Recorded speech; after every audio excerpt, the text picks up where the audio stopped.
So this week, Chinese Cooking Demystified put out a video recipe for chicken cookies that didn't even include any chicken. Absolutely unforgivable. Let's rectify this.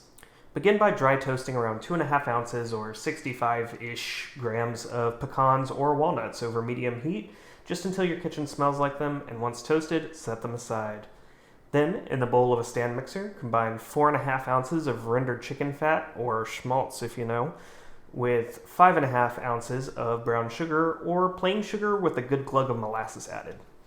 Beat that on medium speed with a paddle attachment for about 2 minutes or until it's much smoother and has lightened in color. The reason we use brown sugar is that molasses is extremely hygroscopic or water-loving, and it'll literally pull moisture out of the air and into your cookie, ensuring that they stay chewy even days later. Really, you could add a bit of molasses even if you were using brown sugar to begin with.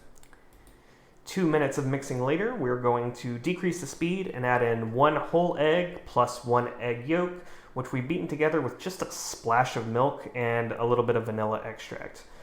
Let that mix until it is completely smooth, and while it mixes, sift together 6 3/4 ounces of flour, preferably bread flour, but regular is fine, with a pinch of salt and a half teaspoon of baking soda.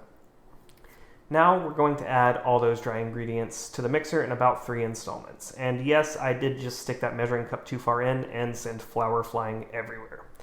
Don't worry, I cleaned it off camera and a little bit on camera too. Anyway, let each addition fully incorporate before adding the next one, and I really don't worry about scraping down the sides until the very end. By and large, as your dough increases in volume with additions of flour, it'll wind up scraping down the sides itself anyway. Once your flour is all worked in, you're going to leave your mixer running for the next step. Yes, overmix it. What's going to happen?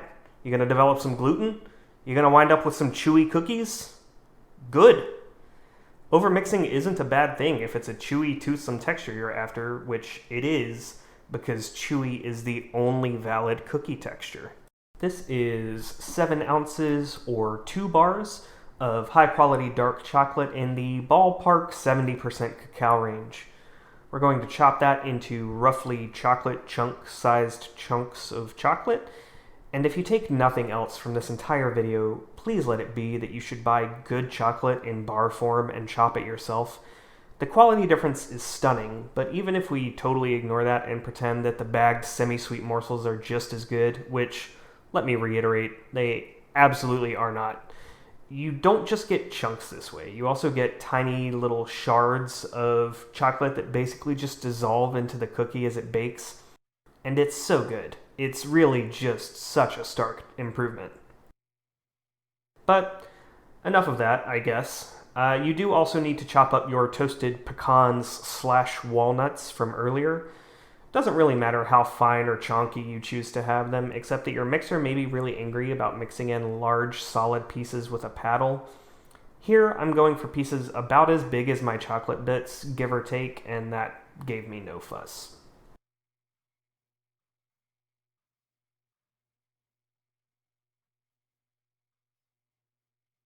Once everything is chopped as you personally see fit, turn off your mixer and add them in, making sure to get all the tiny pieces I mentioned earlier with like a bench scraper or something similar. If you're using quite large pieces, you'll probably need to mix them in by hand. I find that paddle attachments on stand mixers really hate large add-ins. They tend to get pinned between the paddle and the bowl and prevent the attachment from turning. But mine were chopped fine enough that as long as I kept the speed on low and sort of pulsed it like this, it worked out just fine.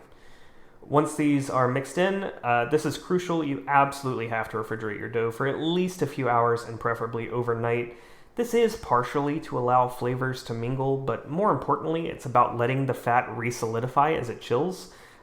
This right now is more like a really thick batter than a dough, and if we try to bake with it, it'll just spread into a puddle over the sheet pan. But once your dough is chilled, grease up a sheet pan, and we're going to form the dough into balls just a bit bigger than golf balls.